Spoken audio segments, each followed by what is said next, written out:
A paz do Senhor Jesus. Estamos aqui reunidos para discorrermos sobre a segunda lição do nosso terceiro trimestre, 13 de julho de 2025. Nosso estudo hoje é sobre a Igreja de Jerusalém, um modelo a ser seguido. Quero orar com você para juntos pedirmos as bênçãos de Deus para este momento. Senhor, nosso Deus e Pai, em o nome de Jesus Cristo, estamos aqui, Senhor, reunidos no Teu poderoso nome, para discorrermos sobre esse assunto tão relevante, esse assunto, Senhor, que deve chamar a nossa atenção e ser um despertador para a nossa vida espiritual, para a nossa conduta, para o nosso dia a dia, para nos prepararmos cada dia mais, para nos encontrarmos com o Senhor, não tendo nossas mãos vazias. Senhor, abençoa o Teu povo, abençoa a Tua igreja, abençoa nós em particular nesse estudo. Peço a bênção do Senhor para todas as famílias, para todos aqueles irmãos, aquelas irmãs, todas as pessoas que estarão nos ouvindo através desta rede social. Peço a Tua bênção, Senhor, sê conosco, estende a boa mão de Deus e dá vitória, Pai, em nome de Jesus. Amém. Muito bem, vamos iniciar o nosso estudo. Estamos iniciando, na verdade, desde semana passada, o novo estudo, a Igreja em Jerusalém, e hoje especificamente a Igreja de Jerusalém como um modelo a ser seguido. O texto áureo do nosso estudo está registrado no livro de Atos dos Apóstolos, no capítulo 2, versículo 42. E perseveravam na doutrina dos apóstolos, na comunhão, no partir do pão e nas orações. Atos, capítulo 2, versículo 42. A verdade prática nos diz assim: a Igreja de Jerusalém, como igreja-mãe, tornou-se exemplo para as demais, um modelo a ser seguido por todas as igrejas verdadeiramente bíblicas. O texto base, o texto em classe, bíblica em classe, está registrado em Atos também, no capítulo 2, vamos do versículo 37 até o 47. Inicia-se assim: ouvindo eles isto, compungiram-se em seu coração e perguntaram a Pedro e aos demais apóstolos: que faremos, varões irmãos? E disse-lhes Pedro: arrependei-vos, e cada um de vós seja batizado em nome de Jesus Cristo para perdão dos pecados, e recebereis o dom do Espírito Santo. Porque a promessa vos diz respeito a vós, a vossos filhos, e a todos que estão longe, a todos quantos Deus nosso Senhor chamar. E com muitas outras palavras isso testificava e os exortava, dizendo: salvai-vos desta geração perversa. De sorte que foram batizados que de bom grado receberam a sua palavra, e naquele dia agregaram-se quase 3.000 almas. O 42, e perseveravam na doutrina dos apóstolos, e na comunhão, e no partir do pão, e nas orações. E em cada alma havia temor, e muitas maravilhas e sinais se faziam pelos apóstolos. Todos os que criam estavam juntos e tinham tudo em comum. Vendiam suas propriedades e fazendas e repartiam com todos, segundo cada um tinha necessidade. E perseverando unânimes todos os dias no templo, e partindo o pão em casa, comiam juntos com alegria e singeleza de coração, louvando a Deus e caindo na graça de todo o povo. E todos os dias acrescentava o Senhor à igreja aqueles que se haviam de salvar. Amém. Até aqui a nossa leitura bíblica em classe. Quero dar destaque também para alguns versículos-chave da nossa leitura diária, registrada também pelo nosso comentarista, que são versículos assim, chaves, Quero ler, e você tendo a oportunidade, acompanhe na sua Bíblia também. esperando em oração. Essa é uma palavra-chave do texto nosso, ou uma palavra primordial, né? A oração. O capítulo 1 de Atos dos Apóstolos, o versículo 12, já inicia assim, eu vou ler o 12, o 13 e o 14. Então os apóstolos voltaram do Monte das Oliveiras para Jerusalém, a distância até a cidade é de cerca de 1 quilômetro, e quando entraram na cidade, subiram para o cenáculo onde se reuniam Pedro, João, Tiago, André, Filipe, Tomé, Bartolomeu, Mateus, Tiago, Simão e Judas, filho de Tiago. E todos esses perseveravam unânimes em oração. Unânimes em oração, com as mulheres, com Maria, mãe de Jesus, e com os demais irmãos dele. Então temos aqui, nesse texto, a importância da oração que estaremos discorrendo durante o estudo dessa segunda lição. Uma outra palavra importante para nós é necessidade de conversão espiritual. Então, a conversão, vamos ler o que está em Atos também, capítulo 2, versículo 38, a orientação de Pedro ali para aquelas pessoas: arrependam-se e cada um de vocês seja batizado em nome de Jesus Cristo para a remissão dos pecados, e vocês receberão o dom do Espírito Santo. Depois, uma outra ou 4 outras palavras-chave nós temos no texto áureo que nós já lemos. No versículo 42 está a doutrina, a comunhão, o partir do pão e as orações, né? 4 palavras também muito importantes do nosso estudo. Aqui nos versículos 38 que eu li e no 39 que vou ler, também podemos dar destaque para batismo, arrependimento, ou primeiro arrependimento, depois batismo, depois dom do Espírito Santo. Olha lá, arrependam-se e sejam batizados em nome de Jesus. E vocês receberão o dom do Espírito Santo, porque a promessa é para vocês, para os seus filhos, para aqueles que ainda estão longe, todos aqueles que o Senhor nosso Deus ainda chamar, não é? Então nós vemos a atualidade desse assunto. Todos aqueles que ainda o Senhor nosso Deus chamar. Eu e você, todos que somos chamados por Deus para essa missão, nos enquadramos aqui nesse texto e estamos debaixo dessa mesma promessa. Que promessa gloriosa e muito maravilhosa é essa, né?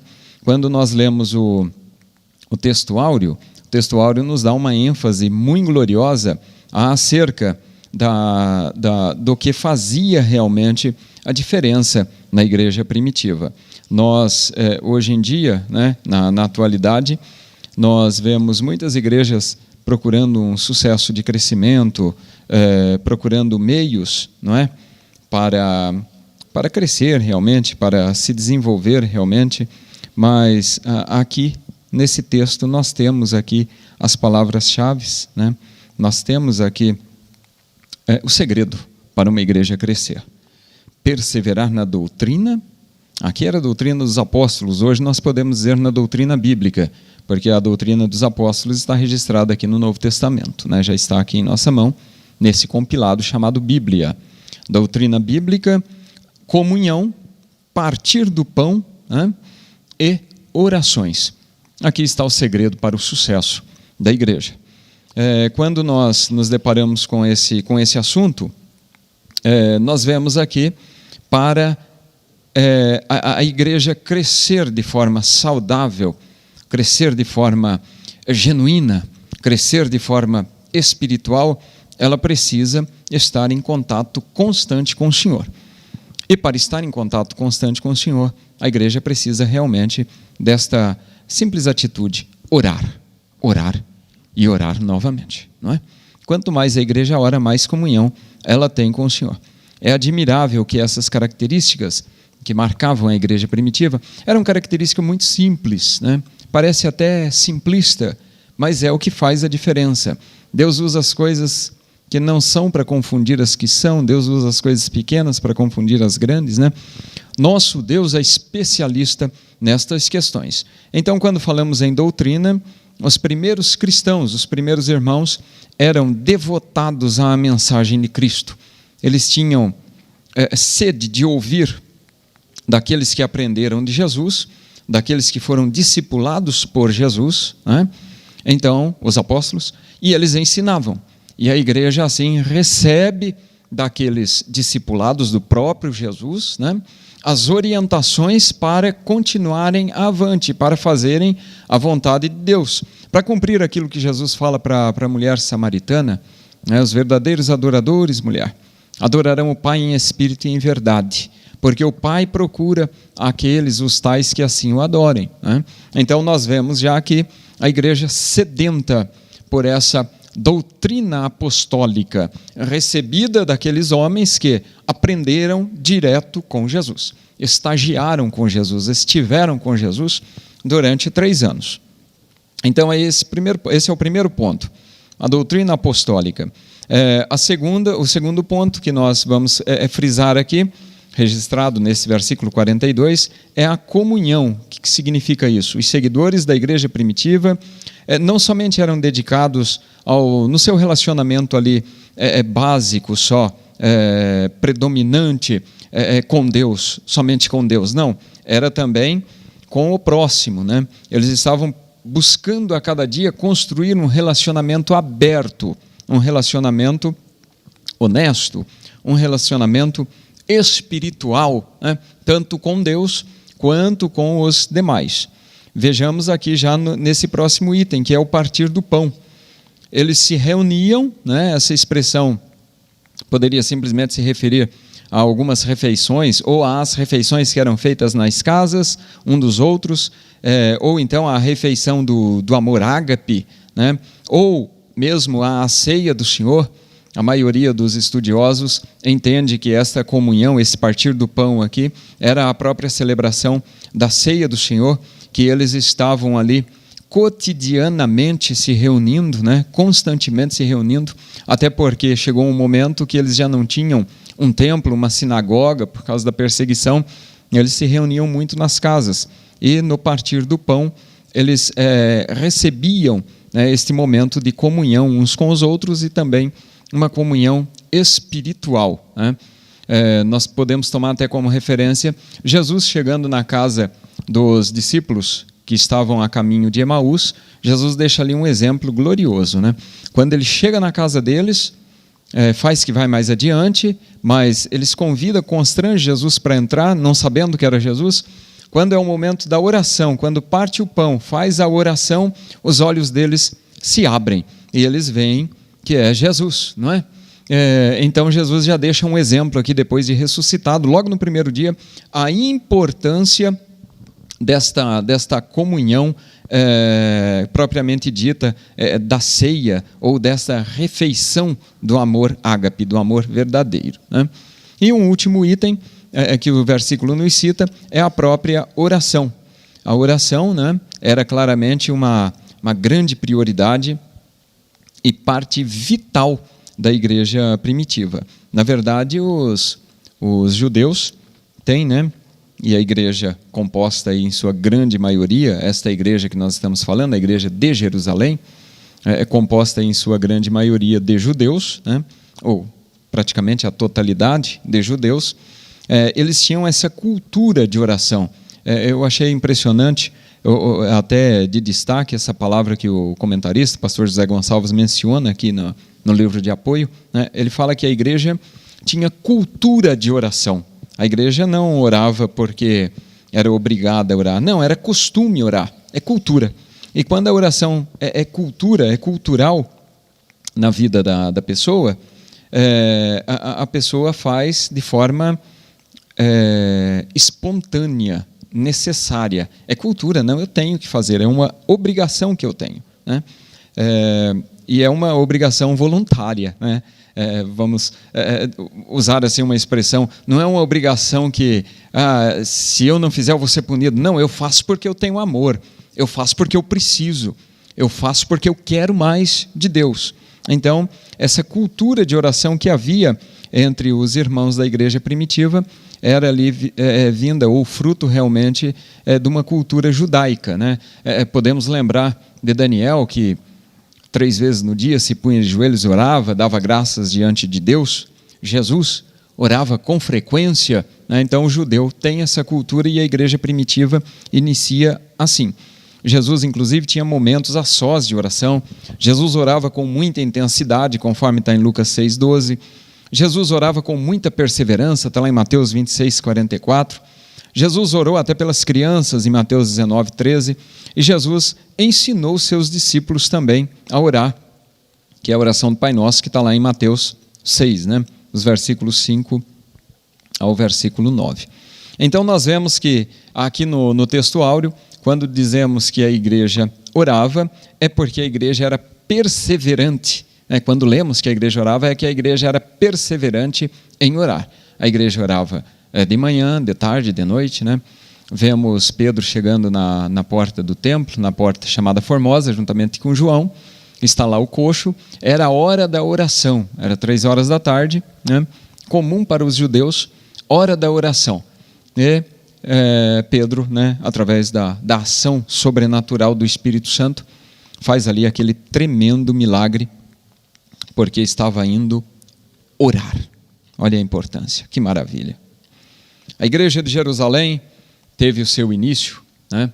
Igreja mãe, teve seu início com a descida do Espírito Santo, isso não há dúvida alguma, né? O Espírito Santo veio sobre eles, no início aqui do livro de Atos, logo no capítulo 2, nós já vemos aqui, cumprindo-se o dia de Pentecostes, estavam todos reunidos no mesmo lugar, conforme Jesus já tinha orientado eles naquele período da ressurreição, 40 dias após ressuscitar, né?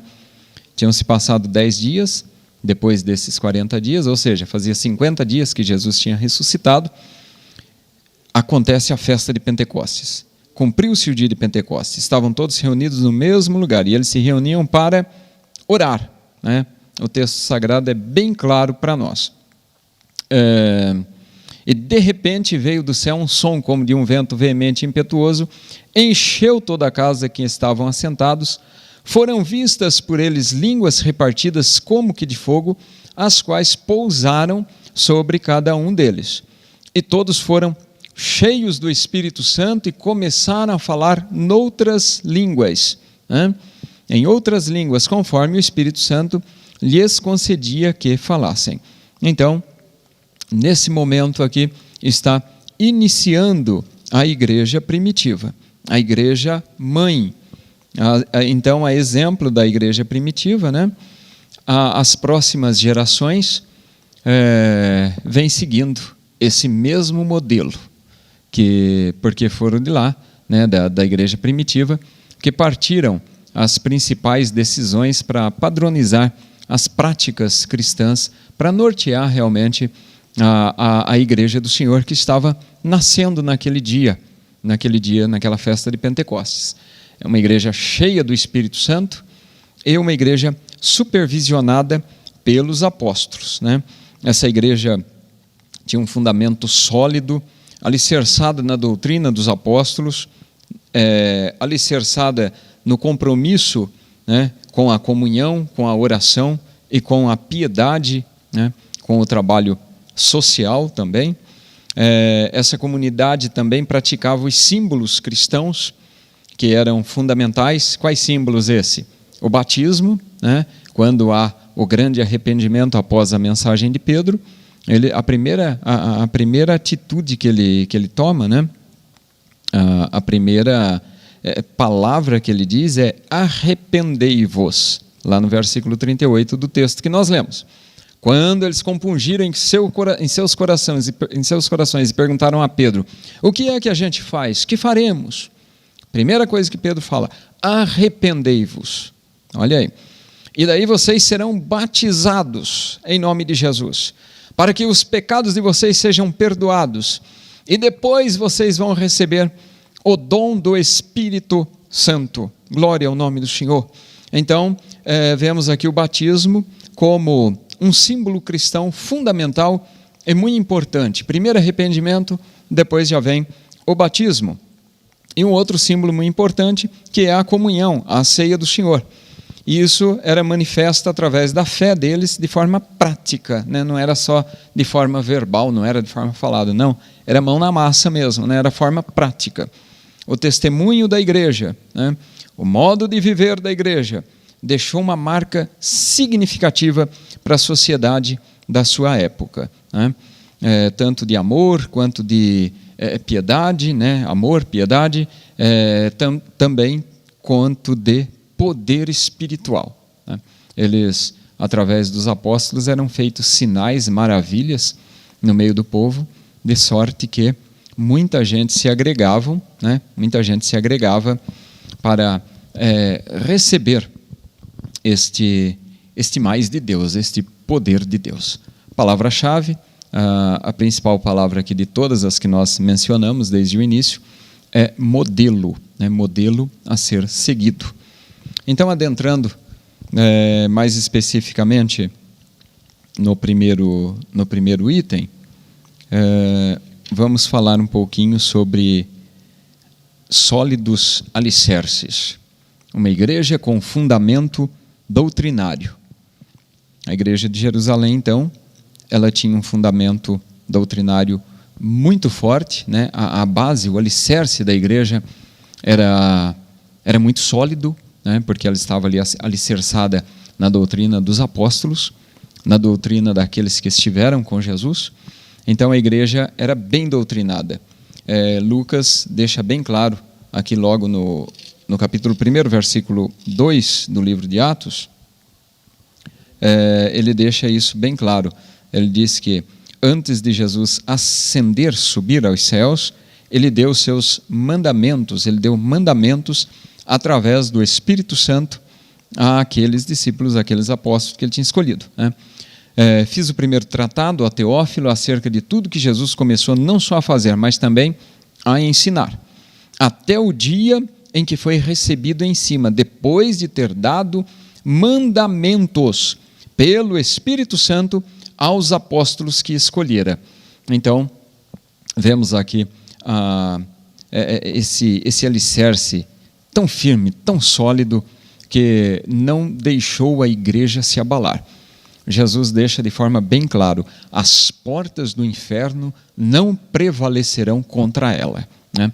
Jesus já estava dizendo ali para Pedro, mesmo antes de todo esse início espiritual aqui, que a igreja estava muito bem alicerçada, muito bem fundamentada. E os irmãos perseveraram nessa doutrina. O versículo 42 deixa isso bem claro para nós. Perseveraram. Uma igreja só pode ser considerada genuinamente cristã quando ela consegue ensinar e doutrinar os seus membros, né, de tal forma que eles passem a refletir, a imitar o caráter de Cristo, né? Uma igreja bem doutrinada, bem fundamentada, bem alicerçada, ela reflete Cristo para o mundo, né? Nós somos como pequenos cristos cristãos, pequenos cristos, para transmitirmos para outros este poder que Cristo deixou para nós como igreja, né? E nós, como parte integrante desta igreja, nós temos essa grande responsabilidade em levar avante este poder de Deus até que Jesus volte, né? até que ele venha. Quando nós olhamos aqui, né, nesses detalhes, vemos que Jesus sempre se preocupou muito com a instrução. E Jesus se preocupando com a instrução, nós temos aqui até o tripé, podemos assim dizer, o tripé ministerial de Jesus, conforme o pastor comentarista, o pastor José Gonçalves menciona no seu livro. Ele diz aqui, o tripé ministerial de Jesus está nessa ordem: ensino, pregação e cura. Então, em primeiro lugar, vem o ensino, ou a instrução.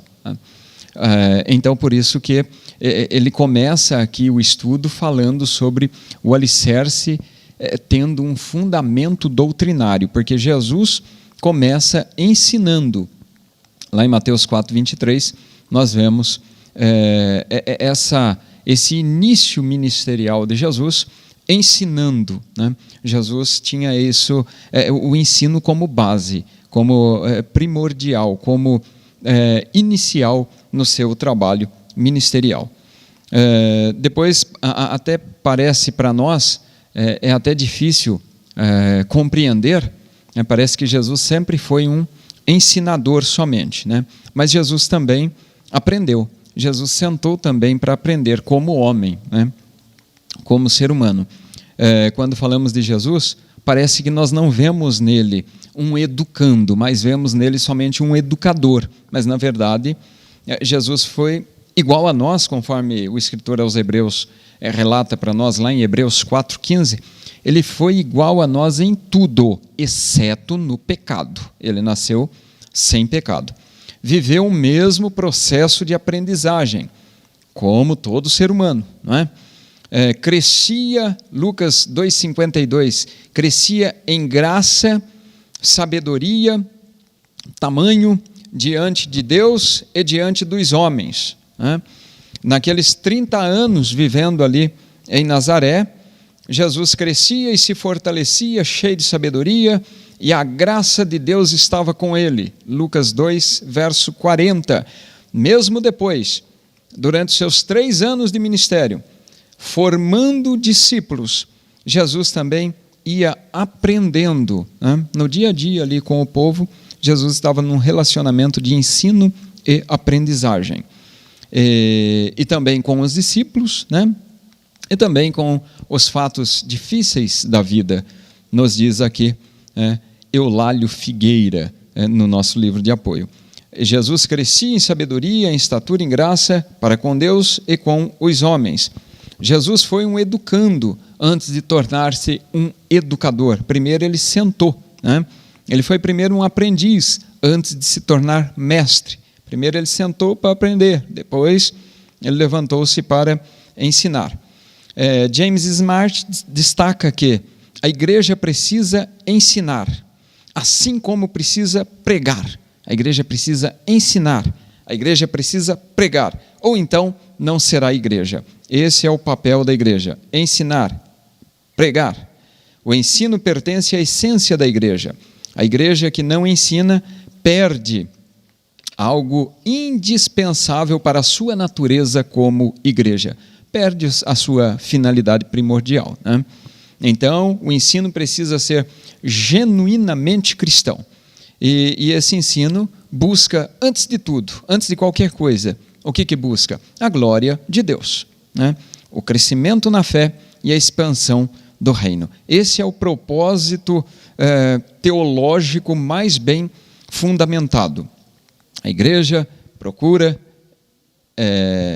crescer na fé, procura engrandecer o nome do Senhor e precisa, né, expandir o reino de Deus na terra. Depois, nós temos alguns outros itens, podemos até mencionar. Em segundo lugar, a educação cristã também precisa ter um conteúdo teologicamente bem fundamentado.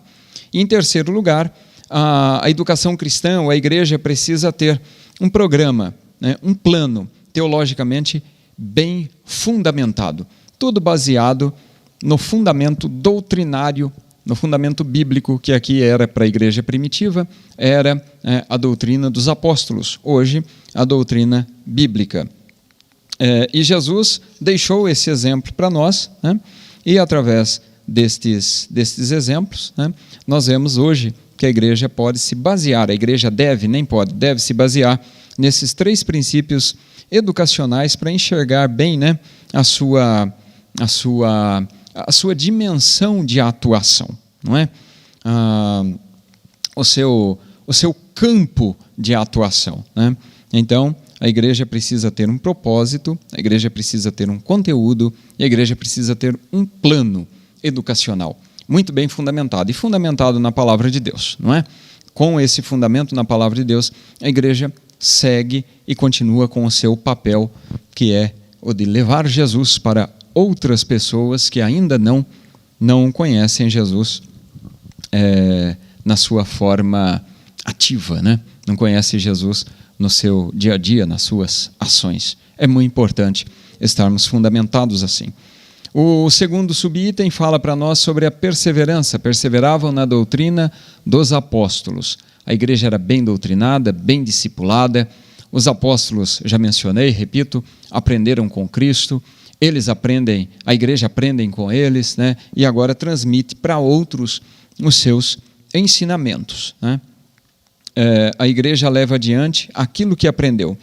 É interessante que quando nós fazemos essa missão, né, ou fazemos esse trabalho de transmitir aquilo que aprendemos, estamos também discipulando, né? Na medida que somos discipulados, vamos também discipulando. A vida é um aprendizado diário. E com esse aprendizado diário, né, nós temos que continuar dando sequência à missão que Jesus estabeleceu. Porque se a igreja não conseguir, né, ser discipulada, a igreja não conseguir ser discipuladora, então a igreja tem o seu fim trágico, não é? A igreja está em tragédia. Mas a igreja que consegue discipular, a igreja que consegue ser discipulada, é uma igreja bem viva, porque está fundamentada nesta base doutrinária aqui que nós mencionamos, né? Até ouvindo, né, participando de uma atividade ou de uma palavra mencionada pelo pastor José Satírio na última AGO da Convenção Nacional, agora há 2 meses atrás. Eu vi o pastor José Satírio, ou ouvi o pastor José Satírio, fazendo algumas menções, né? O pastor José Satírio é ali da Colômbia, e ele fazendo algumas menções acerca da importância de discipular, quão importante é.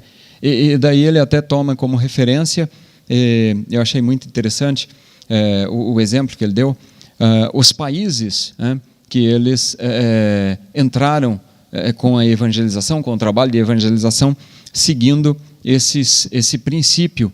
E ele disse que deu muito fruto, né? Ele fala sobre a importância dos dias, das semanas, dos meses e dos anos de atuação. E ele até usa como referência o número 3, quando ele fala assim, os 3 primeiros dias da pessoa recém-arrependida, daquele momento que a pessoa se arrepende de seus pecados e se entrega de fato para Jesus, de coração para Jesus, os 3 primeiros dias da vida dela é fundamental para ela adquirir conhecimento acerca de quem é Jesus. Aí ele menciona ainda as 3 primeiras semanas deste aprendizado, deste conhecimento, faz toda a diferença acerca do crescimento ou da instauração da fé na pessoa. Vem aí um estado de confiança. São nessas 3 semanas que a pessoa vai realmente aprendendo de Cristo e começa a confiar no Senhor. Aí ele disse assim, com 3 meses de discipulado, então 3 dias, 3 semanas, 3 meses de discipulado, essa pessoa já começa a dar fruto. Ela já começa a amar a Jesus, Aí já vem os frutos, ela vai se batizar, ela vai receber os dons do Espírito, e aí vem um processo de formação do discípulo, para que ele possa ser dali, depois de 3 anos, um discipulador. Então, durante 3 anos, a pessoa, o ser humano hoje, consegue ter essa formação para ir ser um discipulador. E eu achei interessante essa comparação que ele faz em 3 dias, 3 semanas, 3 meses e 3 anos, até baseado no próprio trabalho de Jesus.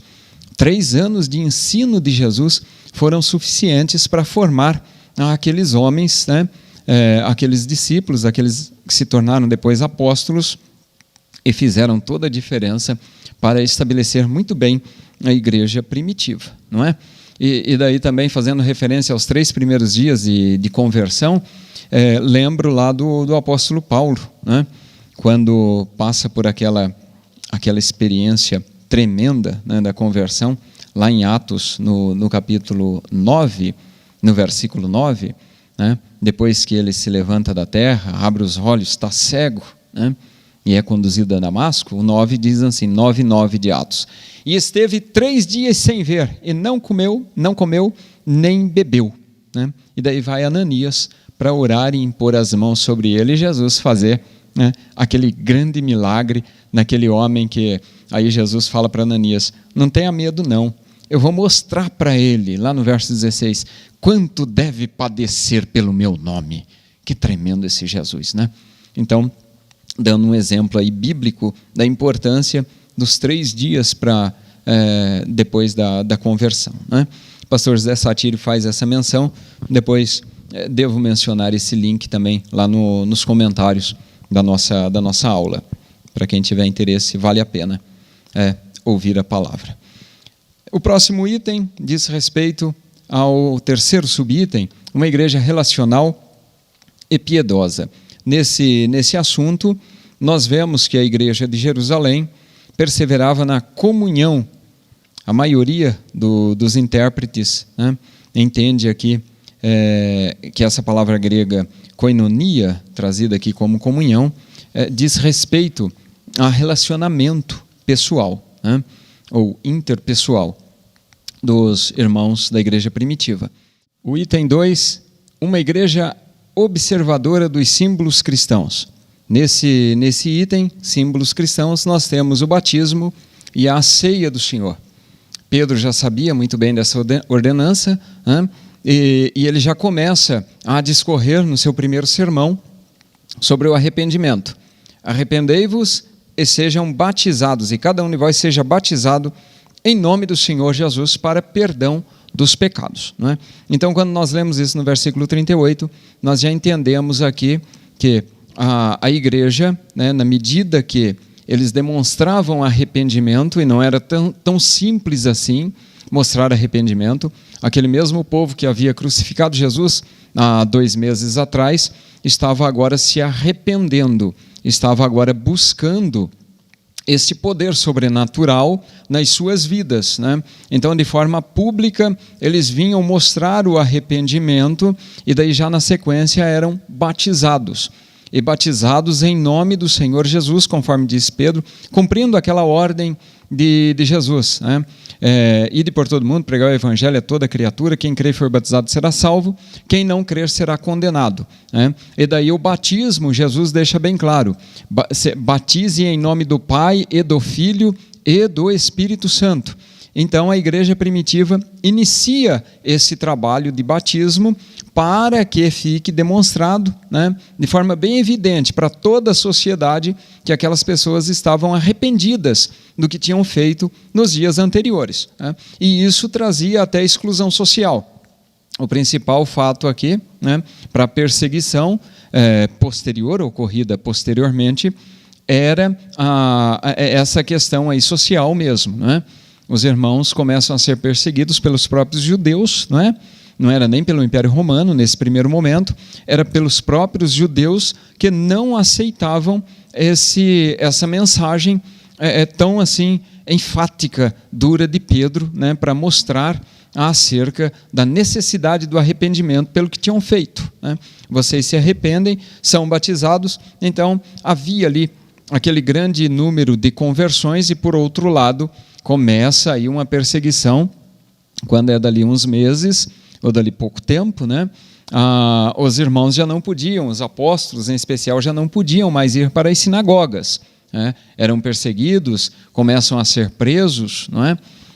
Começam a sofrer ali realmente perseguição, por causa daí do nome de Jesus, aquele nome que eles haviam rejeitado até pouco tempo atrás.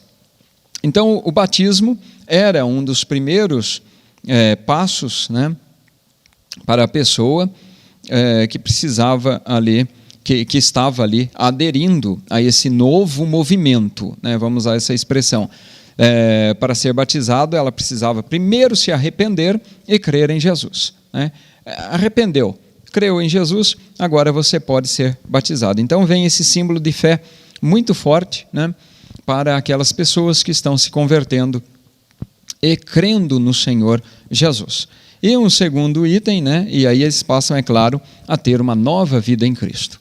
O segundo item era a ceia do Senhor, que era outra ordenança de Jesus, praticada também pela igreja primitiva, né?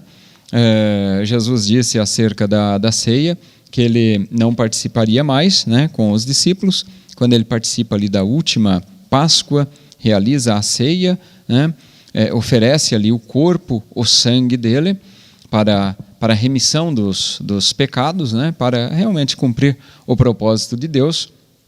E a partir deste momento ele fala: nunca mais participarei com vocês, a não ser naquele dia no reino do meu Pai, não é?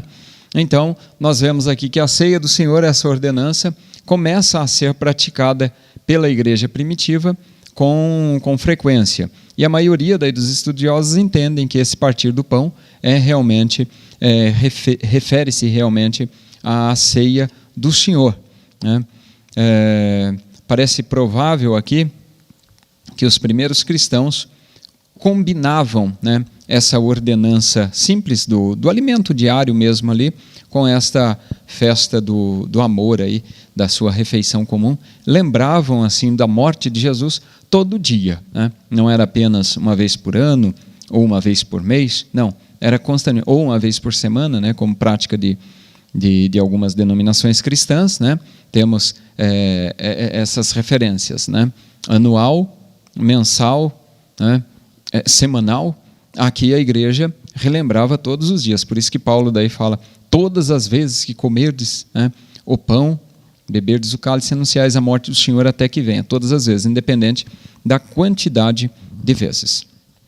O último tópico fala para nós sobre a igreja modelo. Vamos aqui usar esse termo, que é realmente a nossa palavra-chave: modelo. Modelo em que tanto? O subitem 1 fala sobre a igreja reverente e cheia de dons, né? Havia muita reverência, ou seja, muito temor. O temor que traz aqui no versículo 43 do texto lido: em cada alma havia temor. Esse temor aqui, na sua palavra grega original, é realmente com respeito à reverência, né? Muita reverência aí, um clima de presença do sagrado. Até podemos aqui, o comentarista dá para nós uma referência acerca de Moisés, quando foi chamado, né, lá no deserto e viu a sarça pegando fogo e uma voz dizendo, né: tira a sandália dos seus pés, porque o lugar em que estais é santo, né? Então essa reverência pela presença, na presença do que é santo, do que é sagrado realmente, né? Lá em Êxodo 3, verso 5, nós vemos esse episódio acontecido com Moisés.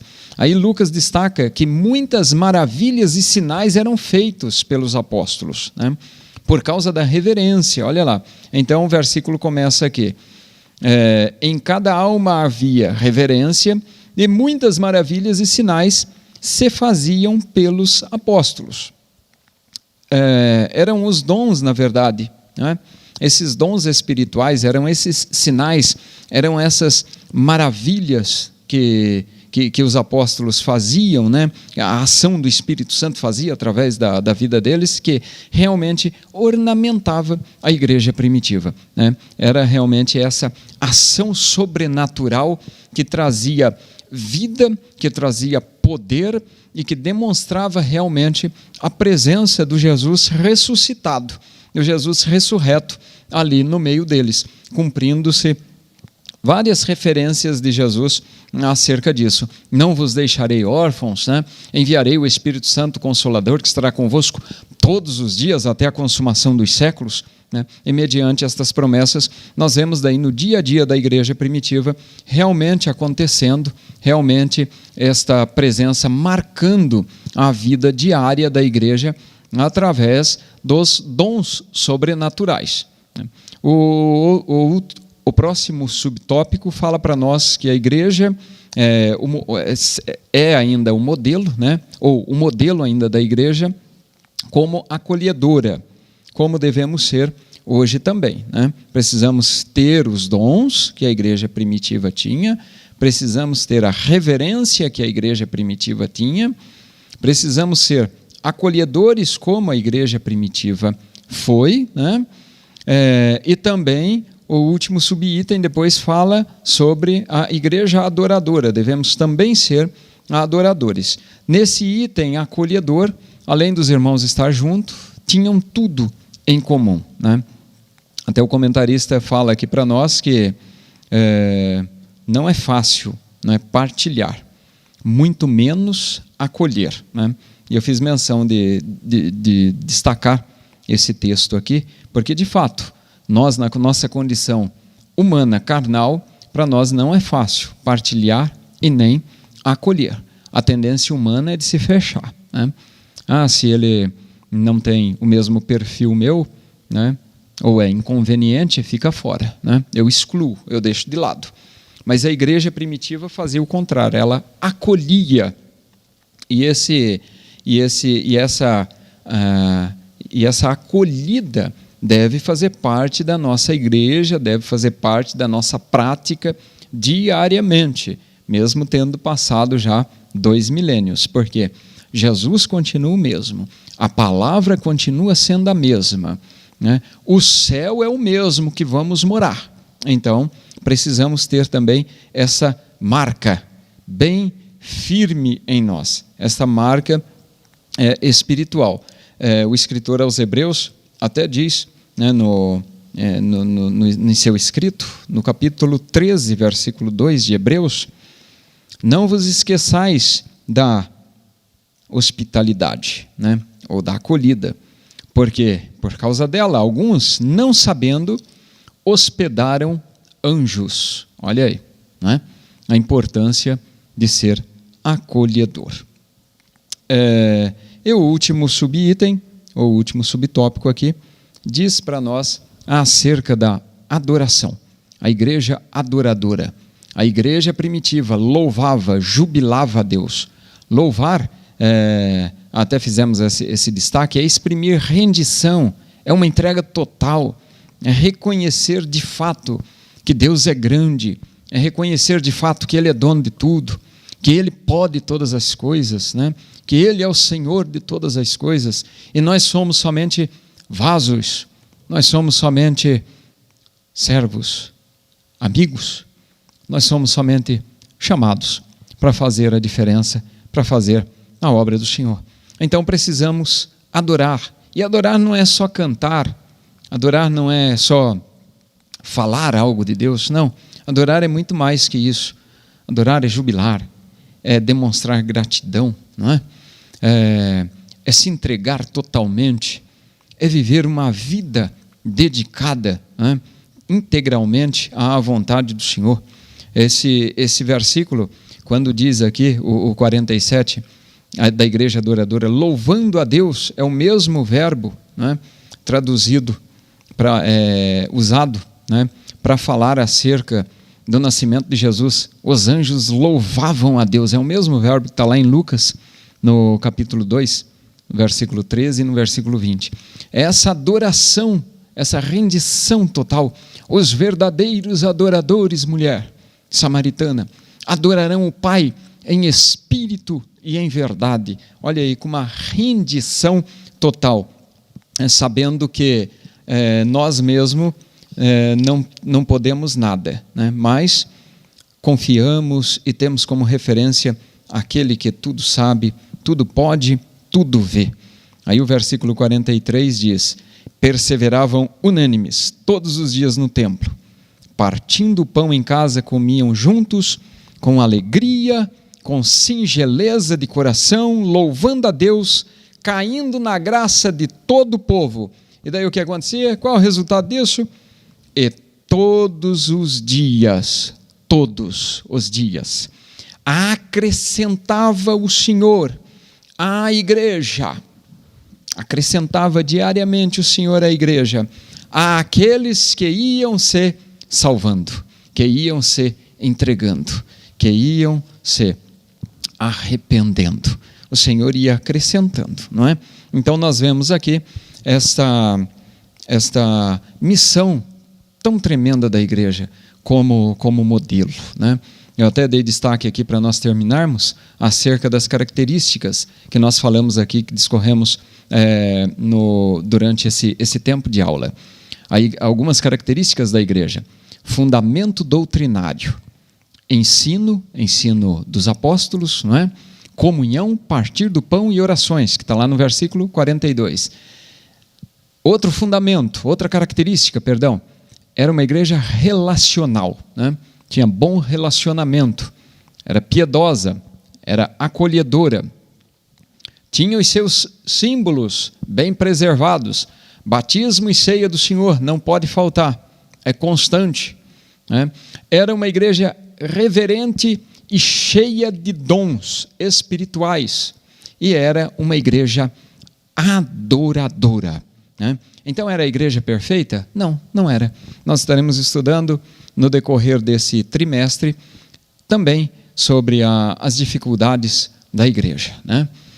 Estudamos hoje aqui essas características que marcaram a igreja mãe positivamente, mas estaremos no decorrer do semestre também estudando a imperfeição, porque quando se diz respeito a relacionamento humano, não existe igreja perfeita, né?